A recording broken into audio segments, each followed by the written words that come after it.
Welcome to the Rockstar Relationship Show with Keith and Jesse. Grab your favorite drink, put down your judgy attitude, and let's rock. All right, welcome to another episode of the Rockstar Relationship Podcast with Keith and Jesse. You ready for another fun trip down podcast lane? Memory lane. Ooh, for us, yeah. Here we go. Mythbuster alert. Wow. Don't go to bed angry. There's a Bible verse that says, do not let the sun go down on your wrath. And Jesus lied. it wasn't Jesus who said that. But there's people that say, don't go to bed angry. Like people have been married for a long time. Like old people say that, right? Yeah. And I believe it a little bit. Like it worked for them. Seek to be at peace, obviously, but sometimes you just need a nap. You know what I mean? Yes. Sometimes it's like just good to sleep on it. Dude, just take a nap. A breather. Go to bed. Mm-hmm. Like eat a healthy meal, get a good night's sleep. Go work out. Go get a workout in, go surf, walk. go walk, go hang out with your guy friend, go do something.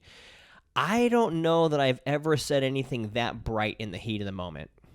And I don't think you have either. Oh, sweetie. So Me? Sometimes we do just need to take a nap. We do need to go to bed and revisit in the morning. But what that is doing is ultimately practicing non-reactivity. Yes. As smart as I know you think you are, audience listener, YouTube watcher, video watcher. Why they're Googling this stuff? It's you probably have never said anything great in the heat of the moment. And I say great meaning it probably isn't building up your relationship. It's probably tearing it down. And now you may only tear one brick out of the wall, or maybe you have a whole big old wrecking ball come through the thing like Miley Cyrus, and you come in like a wrecking ball. But what we have found is if we're a little bit angry, just like, hey, let's talk about that tomorrow. Well, for us, because it kept, like, we would not say the right thing and not say the right thing, so it, kept escalating and getting, like, worse and worse. Mm-hmm. That's what happens. For us, I was like, let's not say anything, and we'll talk tomorrow about that. Yeah. Yeah. And here's where even you and I think, have evolved to and can evolve even further, and that is holding space for the other person while they're saying, I just can't talk about this right now, and not badgering them. Yeah. When I think of badgering, I think, what do you want? I think of that Ryan Gosling meme. Mm-hmm. But the truth of the matter is, it's like, hey, if you're like, I can't talk about this right now, I can't be like, well, are you ready yet?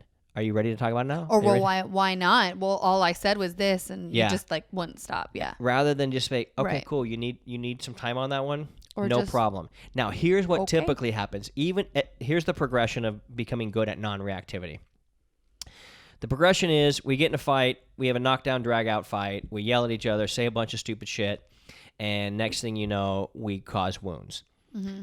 Like the old farmer taught his young farmer son.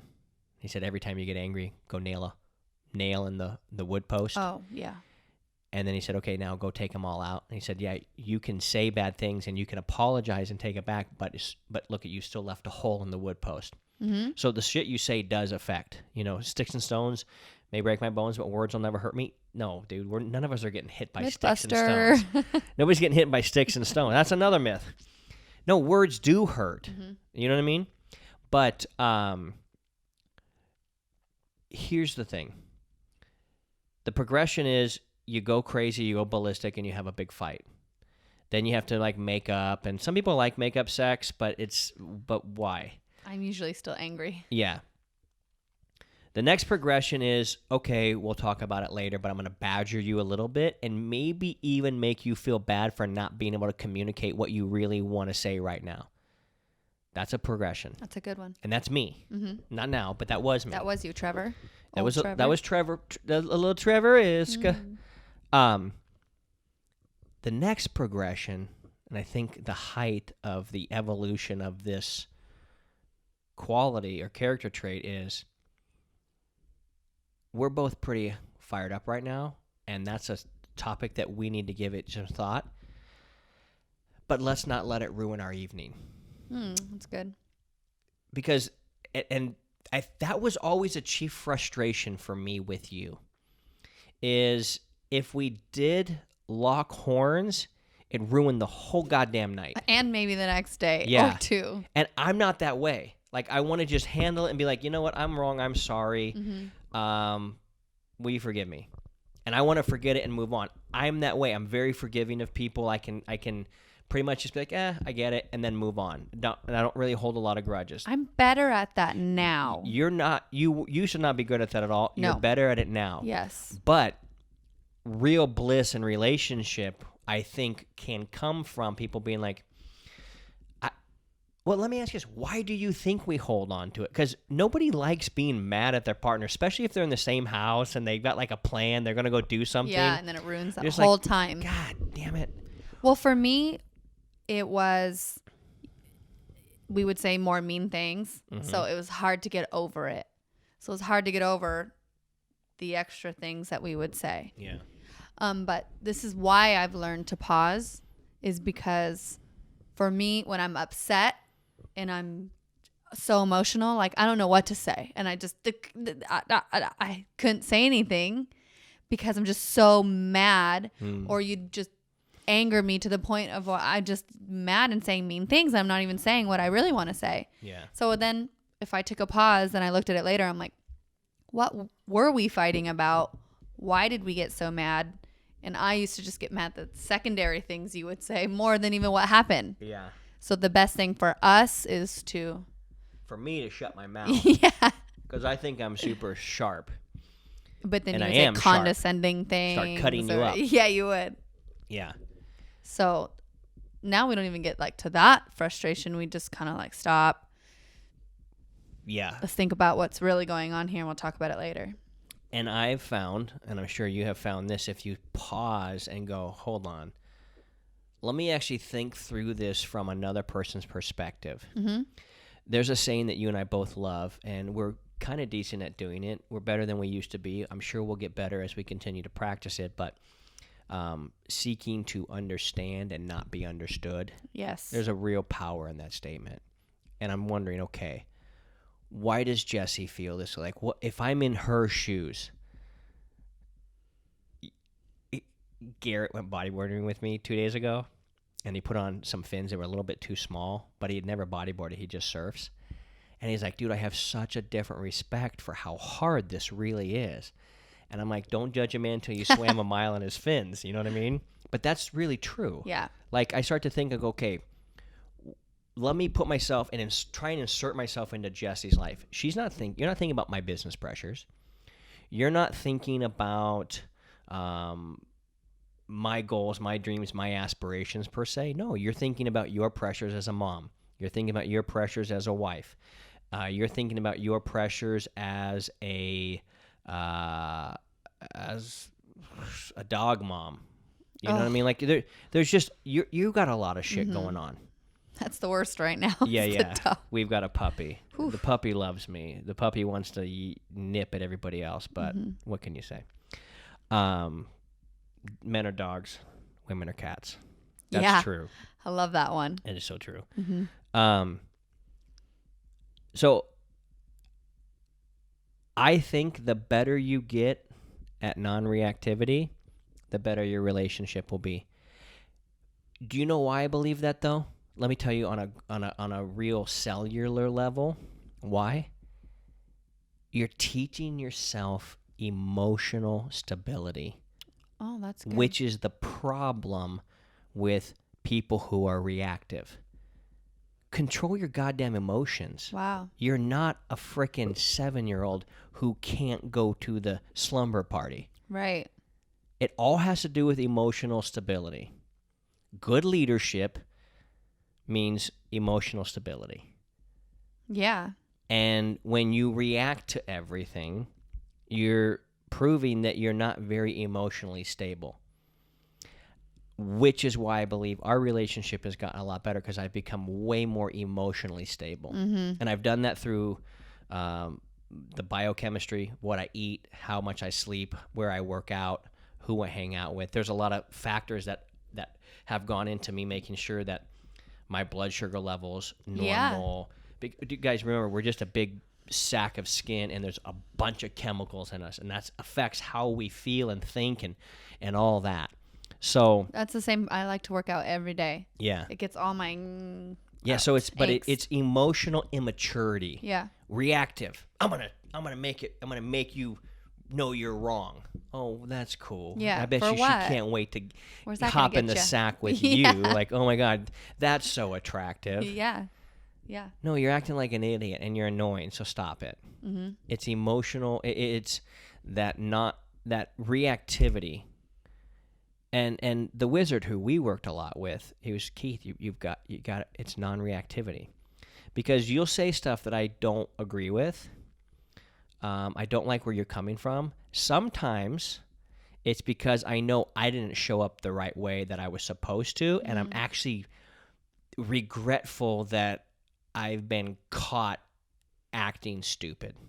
What I mean by that is, shit, I knew I should have got her something. I knew I should have showed up here, or I'm an hour late home from work, and I promised her I'd be there at 5, and I got caught up in the work, and I'm not mad at you that you're upset. I'm mad that I didn't plan better, and so now I'm kind of having to take my lashings, but I don't want to take my lashings because I want to be the exception, and I want you to make an exemption for me because I think I'm special.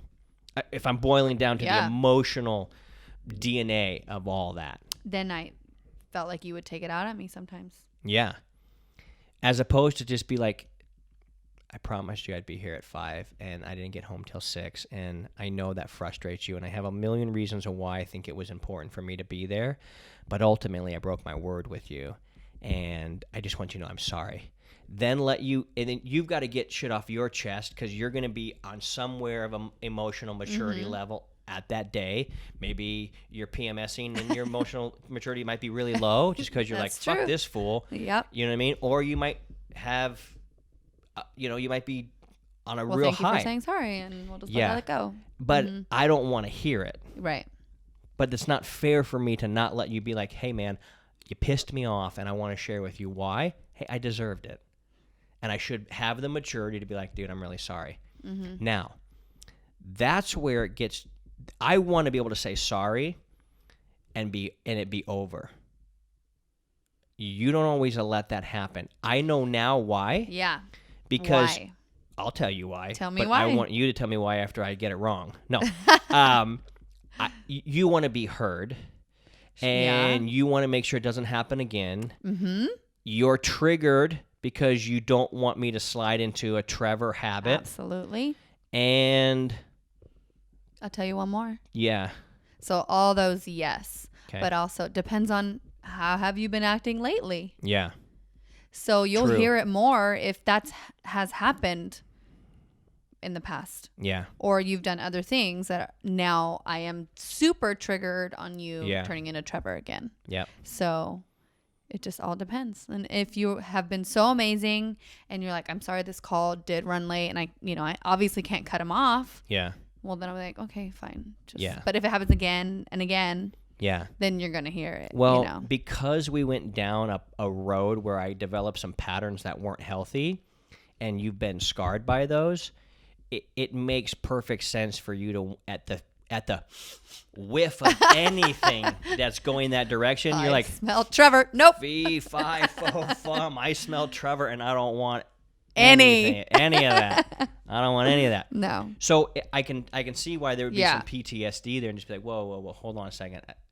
That's happened twice this week. And if I let this slide, is it going to be 3 times next week? Yeah. Because, we've had some. Yeah. You're like, oh shit, I've been here before. Yeah. And so we're not perfect. So when it really boils down to it, it's really you just trying to stand up for yourself. That's kind of like the breakthrough I had when I used to think you were kind of a bossy bitch. until I realized it actually has nothing to do with being bossy and has nothing to do with being a bitch. It actually has to do, you're very caring and loving, and you want to make sure everything goes according to plan. So that's why you manage it to make sure we get the end result, because it's to you that shows you're loving me. That's what a lot of men think about women. They're bossy bitches. Yeah. And we're just supposed to be in the corner looking pretty and not saying anything ever. Yeah, like but that's so lame. But that's what a lot of men do think. Yeah. And they're so yeah blinded. Yep. To why is your partner acting like this? Why? Yeah.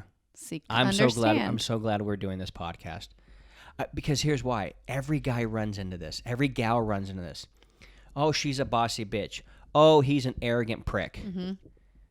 When in all reality, we're not those things, but we're not hearing each other correctly. Mm-hmm. And so, thank God we decided to do this podcast. So This these is helping everyone. millions of people that are watching can learn this. So On that note, hey, go to bed angry if you're about ready to say something stupid. Oh, hey, and one last note. If you think it really must be said, wait till tomorrow. Nobody's going anywhere tonight. Unless they like pack up and leave, then what do you do? Well, Let them leave. But that didn't happen in one night. Yeah, exactly. Let them Your calm down. relationship problems did not happen in one night. Mm-hmm. The conclusion of the saga and the drama of you fucking everything up will end in one night, of course.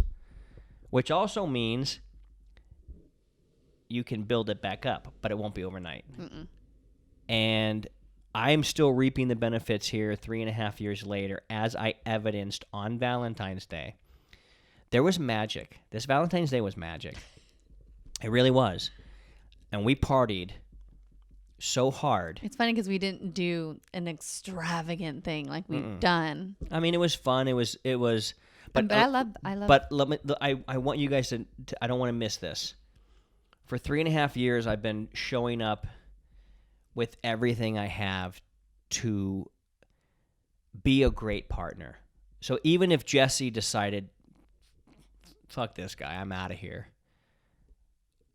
I would still be like, well, dude, she's missing out. And that's okay. She gets to go do what she wants. But I showed up.